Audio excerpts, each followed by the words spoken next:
আসসালামু আলাইকুম রহমতুল্লাহ বারাকাতু। দর্শক, আশা করি সবাই ভালো আছেন। গণপ্রজাতন্ত্রী বাংলাদেশ সরকারের সমাজ সেবা অধিদপ্তরের সমাজ কল্যাণ মন্ত্রণালয় থেকে একটা গণবিজ্ঞপ্তি জারি করা হয়েছে। সেই গণবিজ্ঞপ্তিতে উল্লেখ করা হয়েছে যে সকল প্রকার ভাতা ও উপবৃত্তির আবেদনের সময়সীমা 1 আগস্ট 2026 হতে 15 আগস্ট 2026 পর্যন্ত এর মধ্যে সীমাবদ্ধ রাখা হয়েছে। এর মধ্যে আপনাকে আবেদন করতে হবে, নয়তো আপনার আবেদন বাতিল হওয়ার সম্ভাবনা রয়েছে। তো এই বিষয় নিয়ে আজকে ভিডিওতে আলোচনা করব। তো বিস্তারিত চলন শুরু করা যাক। সমাজ সেবা অধিদপ্তর কর্তৃক বাস্তবায়নাধীন সামাজিক নিরাপত্তা কর্মসূচির আওতায় হালনাগাদকরণের লক্ষ্যে যোগ্য ও আগ্রহী ব্যক্তি ও প্রতিষ্ঠানের নিকট হতে অনলাইনে আবেদন আহ্বান করা হয়েছে। সরকারের সামাজিক নিরাপত্তা বেষ্টনী কর্মসূচির আওতায় নিম্নবর্তিত ভাতা ও উপবৃত্তি কার্যক্রম সমূহ আবেদন করা যাবে। তো যে সকল কার্যসমূহ আবেদন করা যাবে আমি সেগুলি বর্ণনা করছি। 1. বয়স্ক ভাতা। 2. বিধবা ও স্বামী নিগৃহীতা ভাতা। 3. প্রতিবন্ধী ভাতা ও শিক্ষা উপবৃত্তি। 4. আনসার জনগোষ্ঠী সমূহের ভাতা ও উপবৃত্তি। 5. বেসরকারি নিবন্ধিত এতিমখানা সমূহের ছাত্রদের জন্য ক্যাপিটেশন গ্র্যান্ট। তো এটা আগে বললাম, যেটা আবেদনের সময়সীমা রাখা হয়েছে 1 আগস্ট 2026 হইতে 15 আগস্ট 2026 এই তারিখের মধ্যে। তো আমি আপনাদের স্ক্যান করে কপিটা আপনাদের ভিডিওতে দিয়ে দেবো। স্ক্যান করে আবেদন করার সিস্টেম রাখা হয়েছে। এখানে ক্রমিক নং 1 হতে 4 পর্যন্ত, এটা মনে রাখবেন।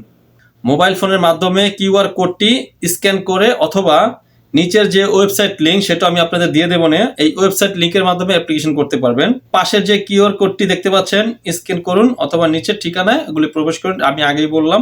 তো আগ্রহী ব্যক্তি ও প্রতিষ্ঠান সমূহ নির্ধারিত সময়সীমার মধ্যে যথাযথভাবে অনলাইনে আবেদন সম্পন্ন করার জন্য অনুরোধ করা গেল। একটি বিশেষভাবে দ্রষ্টব্য দিয়ে রেখেছে, নির্দিষ্ট সময়ের মধ্যে কোনো আবেদন গ্রহণযোগ্য না করতে পারলে পরবর্তীটা গ্রহণযোগ্য হবে না। তো বিস্তারিত জানতে নিকটতম উপজেলা সেবা অধিদপ্তরে যোগাযোগ করার কথা বলে গেছে, এখানে মহাপরিচালক সমাজ সেবা অধিদপ্তর। তো এখন বিষয়টা হলো, বর্তমানে যারা যারা ভাতা চলমান রয়েছে এবং যারা নতুন ভাতার আওতাধীন এসেছেন, আপনারা এই কিউআর কোড স্ক্যান করে আপনারা এখানে অ্যাপ্লিকেশন করবেন। নিকটস্থ আপনার কম্পিউটার দোকান যেটা করতে পারেন, নিজে নিজে যারা দক্ষ তারাও করতে পারেন। তো এটা করাতে অবশ্যই মাথা রাখবেন 15 আগস্টের মধ্যে করতে হবে, নয়তো আপনার আবেদন গ্রহণযোগ্য হবে না। ইউনিয়ন পরিষদে এটা উদ্যোক্তা ডিজিটাল সেন্টারে এখানে গিয়ে যোগাযোগ করতে পারেন, সেখানে খুব নিরুড়ভাবে কাজটা তারা করে দেয়। এছাড়া আপনার মেম্বার বা চেয়ারম্যানের শরণাপন্ন হতে পারেন যারা আপনার আগ্রহী। দালাল বা কোনো প্রকার অনৈতিক সহায়তা নেবেন না, কারণ এই সকল ভাতা সরকার শতভাগ চিন্তা আপনার রয়েছে।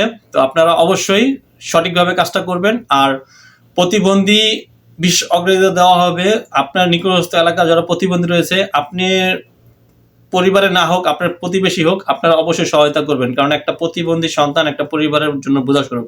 তারা যদি সামান্য কিছু ভাতা উপকৃত পায় তাহলে তারা স্বাচ্ছন্দ্যভাবে হতে বা তার পরিবারটা চলতে পারবে। তা আপনারা সহযোগিতা করবেন যার যার অবস্থান থেকে। সরকারি সকল ভাতা উপবৃত্তি তথ্য সংক্রান্ত যদি কোনো বিষয় জানতে চান কমেন্ট করতে পারেন, এবং যে কোনো বিষয়ে আপডেট তথ্য পেতে আমাদের চ্যানেল সাবস্ক্রাইব করুন, আমাদের সাথে থাকুন। সকলকে ধন্যবাদ।